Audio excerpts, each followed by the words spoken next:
Hello guys, welcome to my channel autism and music. मैं Hukumat Thakur, parenting and autistic child.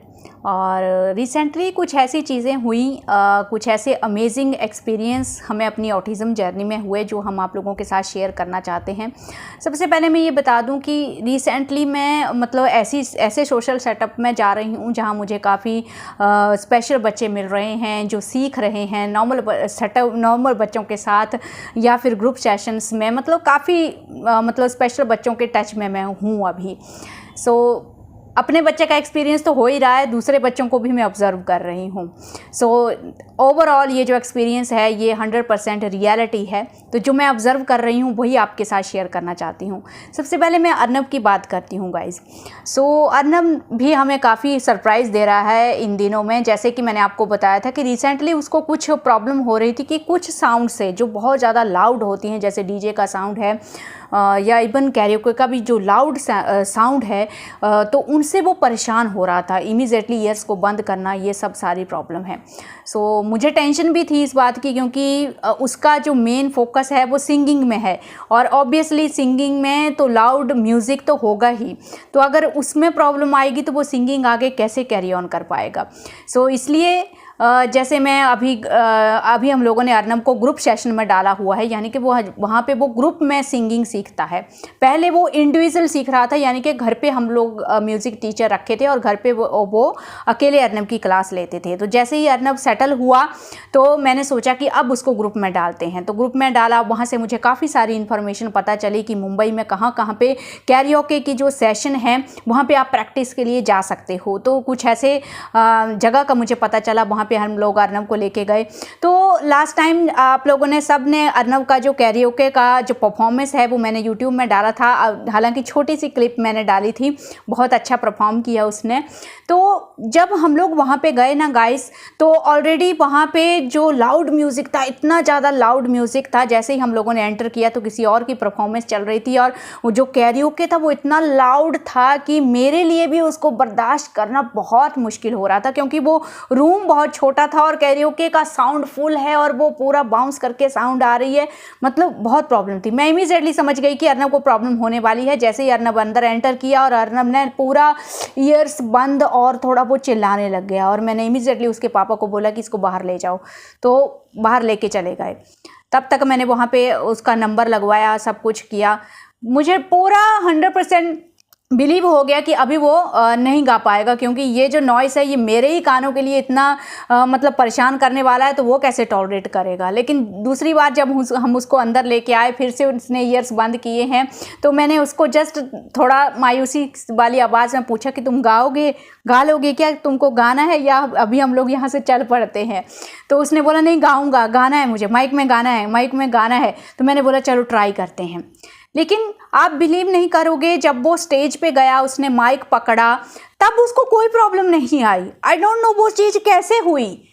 जब तक वो गा नहीं रहा था तब तक उसको ईयर्स में प्रॉब्लम हो रही थी बहुत ज़्यादा। लेकिन जब उसने गाना स्टार्ट किया, आप देख रहे हो उस क्लिप में, उसको नॉइज़ का कोई इशू नहीं आ रहा है। यानी कि उसने उस चीज़ को कंट्रोल कर लिया। जैसे तैसे स्टार्टिंग में उसको प्रॉब्लम हुआ, यानी कि उसके बाद उसने उस चीज़ को मैनेज कर लिया। तो ये मेरे लिए उस दिन ये फोकस नहीं था कि वो अच्छा गाए या बुरा गाए। मेरे लिए ये फोकस था कि कहीं वो चिल्ला ना पड़े लाउड नॉइस से। मेरे लिए तो वही बहुत बड़ी बात थी। लेकिन ना सिर्फ उसने वहाँ पे अच्छे से परफॉर्म किया, अपने सेंसरी इशू को भी मैनेज किया। ये चीज़ें हैं। कई बार हम लोग एज्यूम कर लेते हैं कि मेरे बच्चे को तो नॉइज़ सेंसिटिविटी की प्रॉब्लम है, वो तो सिंगिंग कर नहीं सकता है, या मेरे बच्चे को ये प्रॉब्लम है, वो तो ये चीज़ कर नहीं सकता है। कहने का मतलब ये है कि प्री एज्यूम मत करो गाइस। एक बार उस सेटअप में लेके जाओ, एक्सपोजर दो, तभी आपको पता चलेगा कि वो बच्चा कर पाएगा या नहीं कर पाएगा। दूसरी बात, अर्नब को जैसे रिसेंटली अभी मैं बात करूं तो अर्नब को मैम जिस ग्रुप में डालती हैं ना, वो स्पेशल बच्चों का ही ग्रुप में, उसमें मैम स्पेशल बच्चों को ही सिखाती हैं। अर्नब के साथ और स्पेशल बच्चा भी है एक, तो वो उससे बड़ा है, 16-17 आई थिंक, हाँ 16-17 एज की है। तो आजकल उसकी सिस्टर की मैरिज है, तो ग्रुप सेशन में वो नहीं आ रहा है, तो अकेला अर्नब है। तो मैम ने अर्नब को मेरे ग्रुप में डाल दिया, यानी कि मेरा ग्रुप जो कि अडल्ट का ग्रुप है। लास्ट क्लास अर्नब ने अडल्ट मेरे ग्रुप के साथ अपनी क्लास ज्वाइन की, और मैं जैसे ही मैम ने मुझे मैसेज किया कि उसको अपने ग्रुप में ही लेके आ जाओ। तो मैंने पहला शब्द यही बोला कि मैम वो डिस्टर्ब करेगा, बिकॉज अडल्ट जब सब इतना गाएंगे तो वो बीच में नॉइज़ करेगा, वर्बल स्ट्रीमिंग का प्रॉब्लम है। लेकिन मैम ने बोला कि चलो देखते हैं, एक बार करके देखते हैं। आप बिलीव नहीं करोगे, मैं तो हैरान रह गई। मैं तो उसकी तरफ देख रही थी, वो उसको वर्बल स्ट्रीमिंग वो इतनी देर कंट्रोल नहीं कर सकता है। मतलब 10 मिनट 15 मिनट के बाद वो स्ट्रीमिंग करेगा ही करेगा। इतना उसका अभी टीनेज में आपको पता है सेंसरी इश्यूज़ बहुत ज़्यादा सीवियर हो जाते हैं, और वर्बल स्ट्रीमिंग आजकल अर्नव की भी बहुत सीवियर है। तो मैं विश्वास नहीं कर पा रही थी। वहाँ पे जाके 1 घंटे का मेरा क्लास होता है, तो अर्नव ने भी उसमें 2 गाने गाए, और उस पूरे 1 घंटे में वो ऐसे बैठा रहा, लग ही नहीं रहा था कि वो स्पेशल चाइल्ड है। तो समटाइम्स वो मुझे सरप्राइज़ कर देता है। तो कहने का मतलब ये है कि जब हम कंटिन्यूसली जो सोशल एक्सपोजर है वो हम लोग देते रहते हैं ना, तो समथिंग ऐसा होता है कि आपको लगेगा घर में वो इतना चिल्लाता है, इतना वर्बल स्ट्रीमिंग करता है, आप डर जाते हो कि यार वहाँ पे जाके कैसे कंट्रोल करेगा। बट ऐसा होता नहीं है। वो कहीं ना कहीं उनके दिमाग में वो चीज़ समझ में आती है कि यहाँ पब्लिक प्लेस है, डिस्टर्ब होगा, मुझे कंट्रोल करना चाहिए। स्टार्टिंग में जैसे मैंने अर्नव को क्लास ज्वाइन करवाई थी, ग्रुप सेशन ज्वाइन करवाया, या घर में उसको टीचर सिखाने आ रहे थे, तब भी वो स्ट्रीमिंग कर रहा था, परेशान कर रहा था। लेकिन धीरे धीरे हम लोगों ने देखा कि वो हर चीज़ के लिए सेटल हो रहा है। और सेम चीज़ अर्नव के साथ जो दूसरा बच्चा है ग्रुप सेशन में, उसके बारे में भी मैंने सेम चीज़ ऑब्जर्व की गाइस। मतलब वो भी स्टार्टिंग में इतना ज़्यादा हाइपर हो रहा था, बीच बीच में तो मतलब उठ के मतलब ऐसे पिंच करना, थोड़ा हिट करना, इतना ज़्यादा वो हाइपर हो रहा था स्टार्टिंग में। मुझे लगा कि ये तो मतलब नहीं हो पाएगा। लेकिन धीरे धीरे हमने देखा कि वो भी सेटल हो गया। मतलब बराबर से दोनों अपनी बारी का वेट करते हैं, एक गाना गाएगा, दूसरा चुप रहेगा। किस तरह से, कितने अच्छे तरीके से वो सेटल हो जाते हैं। तो आप ये सोचो, ये चीज़ें मैं भी गलती कर रही थी। मैं भी कई बार ऐसा कर रही थी कि प्री अज्यूम कर लेती थी कि ये चीज़ नहीं हो सकती, और डर के मारे में वो चीज़ नहीं करती थी। लेकिन ये हम सबसे बड़ी गलती करते हैं गाइस, सबसे बड़ी गलती है ये। प्री अज्यूम मत करो। चाहे आपके साथ वहाँ जाके बैड एक्सपीरियंस हो तो भी ये मत सोचो कि नेक्स्ट टाइम भी बैड ही एक्सपीरियंस होगा। नहीं, धीरे धीरे आप देखोगे बहुत अच्छे लेवल पे आ जाते हैं। तो मैं इतना प्राउड फील कर रही थी ना, लास्ट टाइम जो अर्नव ने क्लास लगाई मेरे अडल्ट ग्रुप के साथ, मैं मैसेज डालने वाली थी अपने ग्रुप में कि मेरे साथ मेरा स्पेशल बच्चा भी आ रहा है, हो सकता है वो आपको डिस्टर्ब करे, तो इसके लिए सॉरी। अच्छा हुआ मैंने मैसेज नहीं डाला। वो लोग हैरान थे, मतलब उन लोगों को तो इतना पता भी नहीं चला, हालांकि उनको ये पता है कि इसका बेटा स्पेशल है, लेकिन उन्होंने देखा बहुत नाइसली वो वहाँ पे बैठा था।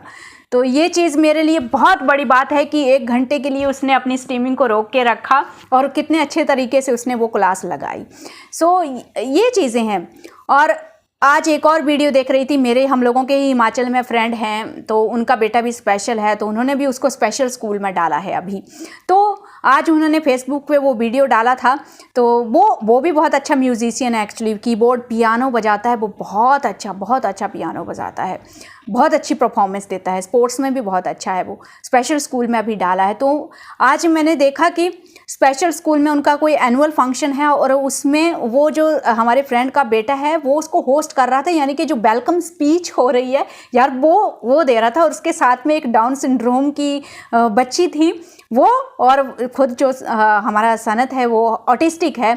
तो वो दोनों वहाँ पे वेलकम स्पीच दे रहे हैं। आप ये सोचो यार, मैं मतलब ना वीडियो देख के ऐसे मैं प्राउड फील कर रही थी कि यार देखो मतलब क्या सोचते हैं हम पेरेंट अपने बच्चों के बारे में क्या सोचते हैं कि वो कुछ नहीं कर सकते हैं। और हमारे बच्चों को देखो, जब राइट एक्सपोजर और अच्छी अपॉर्चुनिटी आप कंटिन्यूसली देते हैं, बीच में बंद नहीं करना है। जब डर के एम्बेरस होके हम फिर से अपने हाथ पीछे खींच के बैठ जाते हैं ना, तो आप ये मान के चला करो कि हम लोग वो रास्ते बंद कर रहे हैं। फिर उनकी जो सक्सेस के इम्प्रूवमेंट के वो रास्ते हैं ना, वो हम खुद बंद कर रहे हैं। तो अपने खुद को स्ट्रॉन्ग कीजिए और बच्चों को एक्सपोजर दीजिए यार। उस स्पीच को सुन के, उन दोनों बच्चों की स्पीच को सुन के कोई नहीं बोलेगा उनको कि वो स्पेशल किड है। नॉर्मल स्कूल में कोई उन बच्चों को मौका देता वेलकम स्पीच का? कोई नहीं देता यार, कोई नहीं देता। तो ये एक छोटा सा एक्सपीरियंस था जो अगेन स्पेशल स्कूल के बारे में था। हमारे हिमाचल में, पूरे हिमाचल में अभी रिसेंटली हमीरपुर में एक स्पेशल स्कूल खुला है। आई थिंक लास्ट ईयर ही मैंने उसके बारे में सुना था। और आज मैं वहाँ पे परफॉर्मेंस देख रही थी उसकी, फेसबुक पे परफॉर्मेंस देख रही थी उस स्कूल की। पूरे हिमाचल में थेरेपी सेंटर तक नहीं है। हमारे हिमाचल के लोगों को थेरेपी के लिए चंडीगढ़ जाना पड़ता है, 6 घंटे का सफ़र तय करके बस में। और अभी रिसेंटली पता नहीं कौन वो पर्सन है जिसने स्पेशल स्कूल हमीरपुर में खोलने के बारे में सोचा, और अभी देखो इतना अच्छा रिस्पांस आ रहा है, और वो बच्चों का देखो आप लेवल देखो वहाँ पे। तो ये चीज़ें हैं गाइस। एंड मैं ये चीज़ ज़रूर बोलूँगी कि एक्सप्लोर कीजिए।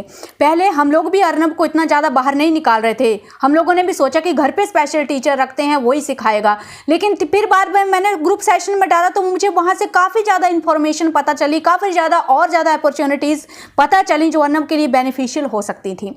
तो बाहर निकलिए, एक्सप्लोर कीजिए, डरिए मत। कई बार ऐसा होता है जब फर्स्ट टाइम मैं ग्रुप सेशन में अर्नब को लेके गई वहाँ पे, तो कितना ज़्यादा अर्नब बैड बिहेव कर रहा था।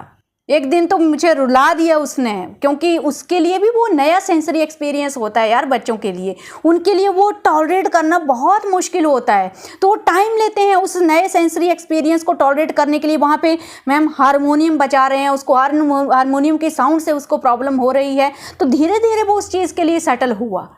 तो किसी के लिए भी आसान नहीं होने वाला है। अगर आप ये सोचते हो कि कोमल के लिए आसान है चीज़ें इसलिए वो कर रही है, या हमारे फ्रेंड के लिए आसान है चीज़ें इसलिए वो लोग कर रहे हैं, नहीं गाइस, किसी के लिए आसान नहीं है। सबके लिए जो स्टार्टिंग का स्ट्रगल है ना वो बराबर का ही है, बराबर का ही है।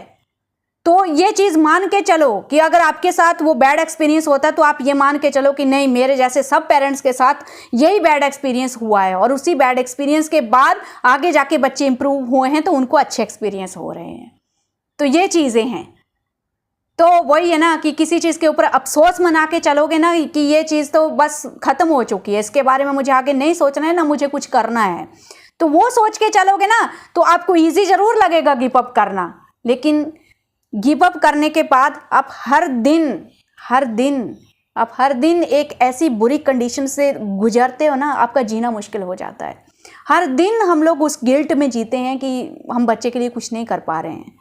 तो वो बोलते हैं ना कि हर रोज़ वो मरने के बराबर ही होता है। फिर तो ना तो कुछ ना करके भी हम शांति से नहीं बैठ सकते हैं, इट्स बेटर कि कुछ करके ही हम लोग कुछ करके कुछ करेंगे तो कुछ ना कुछ तो हम लोगों को मिलेगा। तो ये चीज़ें थी जो मैं रिसेंटली बहुत सारे ऑटिस्टिक बच्चों के साथ यहाँ पे ऑब्ज़र्व कर रही हूँ, इसलिए मैंने सोचा कि मैं आपके साथ भी ये चीज़ें शेयर करती हूँ, करूँगी, ताकि कई पेरेंट्स लिखते हैं कि मेरा बच्चा भी सिंगिंग बहुत अच्छा करता है लेकिन मैं आगे कैसे बढ़ूँ, आगे उनको पता ही नहीं चल रहा है कि उसको प्रोफेशनल लेवल पे कैसे जाना है। आपका बच्चा स्पोर्ट्स में अच्छा है, ड्राइंग में अच्छा है, लेकिन आप आगे सोच ही नहीं पा रहे हो कि आगे मैं प्रोफेशनल लेवल पे कैसे लेके जाऊं उसको, जहाँ पे वो उस चीज़ को करियर बना सके या उसका टैलेंट दुनिया के सामने आ सके। तो यही करना पड़ेगा आपको गाइज। सबसे पहले आप घर पे रखो पर्सनल, उसके बाद जब बच्चा थोड़ा हैबिचुअल हो जाता है, उसका एक अच्छा लेवल बन जाता है, उसके बाद आप ग्रुप्स में ट्राई करो, ग्रुप्स में बच्चे सेटल हो जाते हैं फिर। सो आई होप ये एक्सपीरियंस आप लोगों को हेल्प करेगा guys. So thank you for watching this video.